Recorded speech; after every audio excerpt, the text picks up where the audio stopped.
For most parents, it's unimaginable. The violent shaking of a child causing death or serious injury. But if doctors are wrong in their diagnosis, the consequences for a parent can mean prison or even losing custody of your child. Tonight, the Fox 9 investigators are taking a deeper look at what's known as shaken baby syndrome.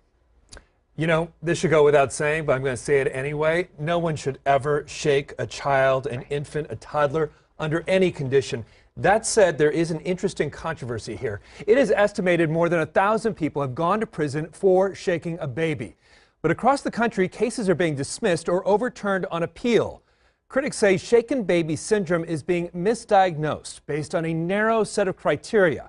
Convictions based on science that's now being questioned.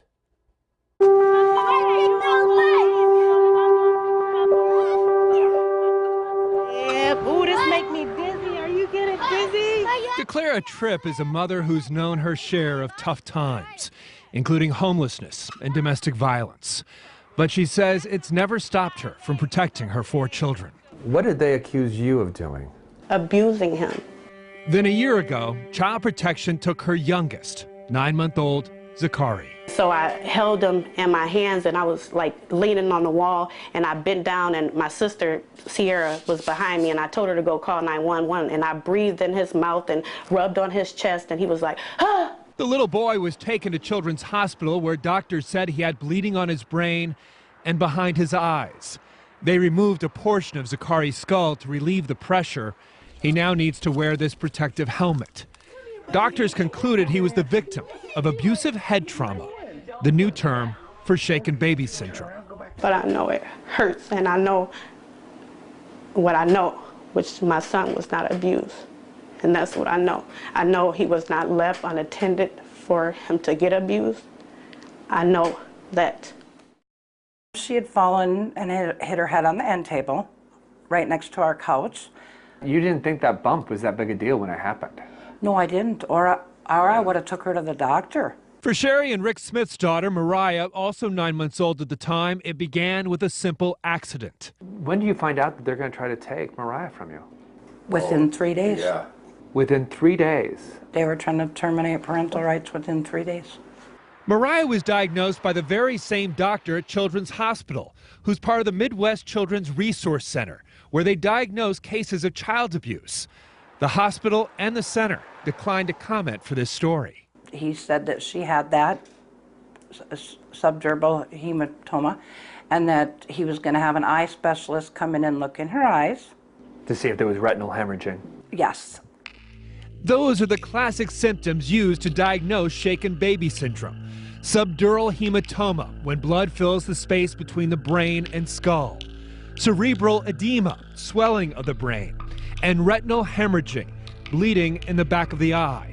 When an infant or toddler with their larger head and weaker neck muscles is violently shaken, the theory goes, the rapid acceleration creates a whiplash effect, not unlike conditions observed in boxers or football players.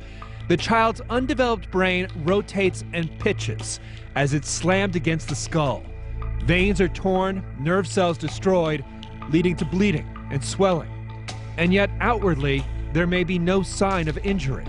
If you don't need evidence of injury to accuse, then how do you defend yourself? Dr. Janice Ophoven is a forensic pathologist, a scientist who determines the cause of death by examining the body. And I get these cases and I'm like, where's the trauma? Dr. Ophoven's part of a chorus of expert witnesses now convinced shaken baby syndrome is being misdiagnosed by pediatricians when there's no other sign of child abuse. Among them, Dr. Jan Liesma, a Chicago neuropathologist. I've seen so many families disrupted, ruined, destroyed by what I consider to be false accusations. And Dr. John Plunkett, a forensic pathologist in Minnesota, featured in a recent documentary debunking shaken baby syndrome. Shaken baby syndrome was first developed as a theory 40 years ago, that infants with 3 specific signs or symptoms had injuries that were caused by violent shaking, and that nothing else could cause them. All 3 experts say there's a variety of causes for those same 3 symptoms, even a premature birth or vitamin D deficiency, which DeClara believes is the case with her son. But in her case, the doctor told the judge that theory is not commonly accepted in the medical community. A lot of kids can get subdural hematomas from trauma and from other reasons. Biomechanics is adding to the skepticism. The Washington Post conducting an experiment with baby dummies and found a grown man shaking a 22-pound baby generated only 6 Gs of force, while a short fall can generate more than 10 times the force of shaking alone. In your medical opinion, have you ever seen a case where just shaking the child caused the fatal injury? No, Shaking alone? no. There's always been some kind of impact Something else. injury. Something else. Why aren't there neck injuries with shaken baby syndrome? Well, that's the $64,000 question. The problem is, once you're accused of shaken baby syndrome, it can be almost impossible to beat the rap. It's like proving a negative, proving that you didn't do something. But we're traveling to Thief River Falls today, about 5 hours from the Twin Cities, to meet a man who was able to do just that. Dave flat out said this is shaken baby. He said that to you? He did. Damian Marsden was home alone with his 4-month-old son, Rylan, when suddenly the toddler went limp. The retinal bleeding, the subdural hematoma, and the doctor in the hospital told us that he had seen somebody seen an injury from 2 stories and not have the injuries that my son had. Rylan died 6 days later, and Marsden was charged with murder. And they're saying this is all fresh. It happened within 20 minutes. But come to find out, Rylan had been dropped at daycare the week before. A pathologist testified the injury was old. A jury took only 2 hours to find Damian Marsden not guilty. It was an absolute nightmare. Go that way.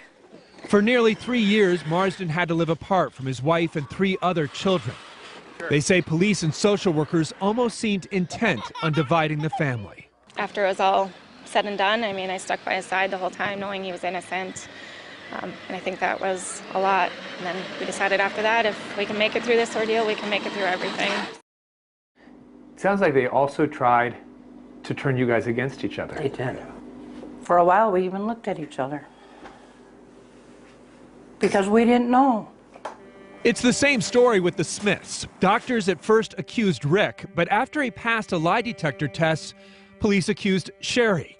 Finally, after $15,000 in attorney fees and calling on expert witnesses, Child Protection quietly dropped the case.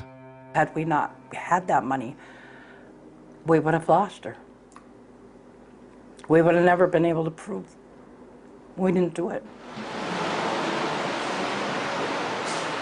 I'm confused about how the court system can even go forward with this case with no facts.